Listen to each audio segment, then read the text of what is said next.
飾らない毎日の中でいろんなことを共にしてきた。隣で過ごす君のことをふと見て僕は幸せだと思う。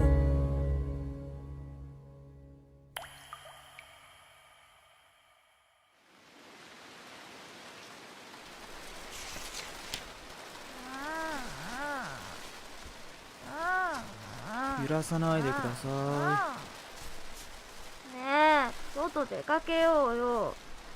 漫画なんて読んでないでさ。い。やだよ、雨降ってんじゃん。せっかくお弁当作ったのに。揺らさないでよ。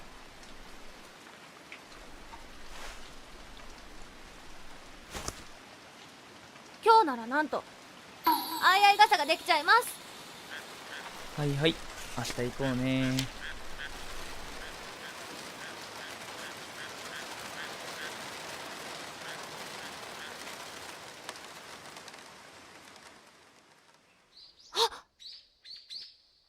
見て見て見て見て見て見て見て見て見て見て見て見て見て見てほら。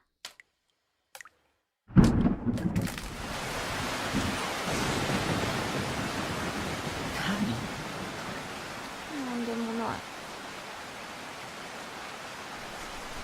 だから揺らすなって。どっか行こうよ。飾らない毎